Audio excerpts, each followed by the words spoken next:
Hey, Bill Storm here with you. And this week, inside my Inner Circle group, we're going to be talking about a very important topic as it relates to building a business around something that you love and living life on your terms. And that topic is, how do you choose your customer avatar? How do you choose the kind of customers and clients that you actually want to do business with instead of just doing business with whatever comes your way, right? Remember, we're talking about living life on our terms. So that means we actually have to enjoy the experience each and every day. Now, I'm not saying that there aren't going to be difficulties, but by and large, we need to be really intentional about who we're doing business with.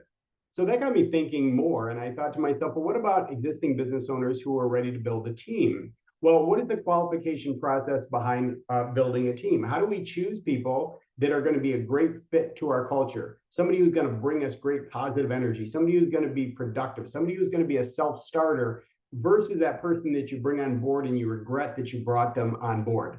And then that led me even further into thinking about, hey, how are we choosing the people in our personal relationships on a daily basis? Do we have any criteria there, right? Because we know that proximity is power. People that you surround yourself with on a daily will make or break you. So interestingly enough, and I never think there's any coincidences, but I've been reading this book by John Maxwell, The Leader's Greatest Return. And a couple of things popped out at me that I wanted to be able to share with you, okay? So this is what John wrote. John wrote, the truth is, every person that you bring onto your team will either make it stronger or weaker. The truth is, every person you bring onto your team will either make it stronger or weaker. Okay, so he was talking specifically about leadership and building teams. But let's apply that same thing to starting your own business or building your own business and choosing your customer avatar, choosing your ideal customer or client. So the same thing would be true. The truth is, every person that you choose to do business with will either make you stronger, will make you feel stronger, or make you feel weaker, right? Because we're very emotional type creatures, and the experience that we have with people really decide whether or not it's going to bring us joy or whether it's going to bring us misery.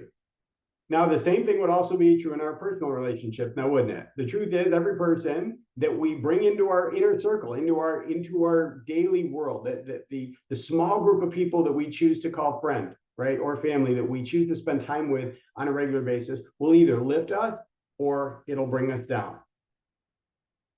And I remember reading another article with Jeff Bezos, right, who's the founder of Amazon.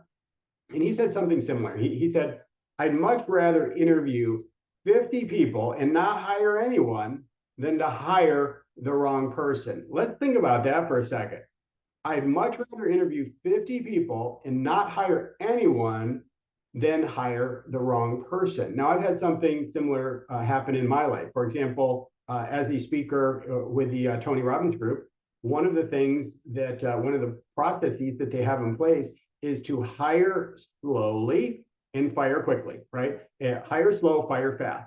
And what I mean by hiring slow, it is a very, very slow process. So initially, when I was looking at becoming a speaker, I had a conversation with a recruiter there.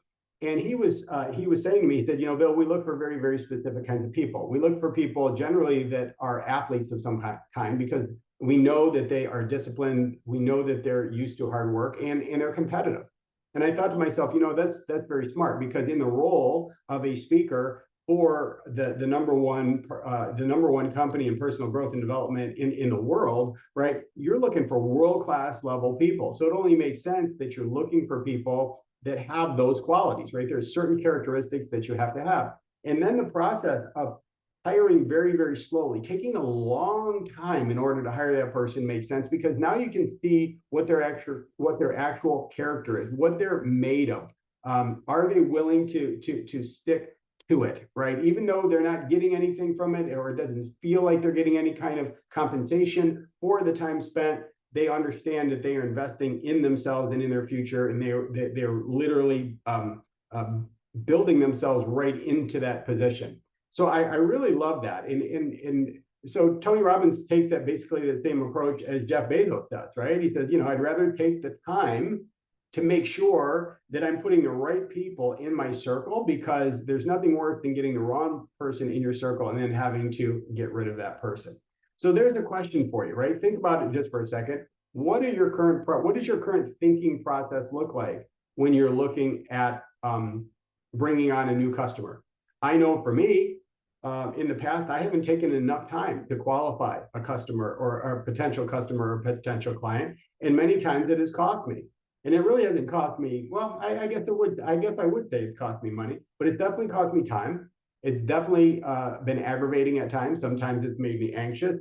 And really, more than anything, when you own your own business, there's a lot of self-talk that goes on in your head, and you just don't have room for that kind of nonsense, right? So for me personally, these types of things, these types of times where to really think and be intentional about who I bring on board really makes a big difference at a highest level. And then, of course, if you're already in business and you have a team and you find yourself being frustrated, right? And you find yourself feeling like throwing in the towel, and or you catch yourself pointing to your people and saying, what is wrong with you, right? Sometimes this is a good opportunity to reflect and look back at ourselves and say, well, wait a minute, what was my process? Did I hire slowly, or did I bring somebody on way too fast, right? So those are great questions we have to ask ourselves as leaders. And then, of course, on your own personal, in your own personal life, take a look at that, right? Who am I hanging around? Who are the 5 people in my circle? Who are the top 10 people in my circle? And are those people truly giving me value? Are they making me stronger, or are they bringing me down on a regular basis? What kind of thoughts are they putting in my mind? Is it a pleasure every time that I speak with them or spend time with them? What does that look like? So there's a quick minute to win it. Hope you enjoyed that. If you haven't already done so, if you haven't downloaded a free copy of my book, I have a digital copy that you can download for free.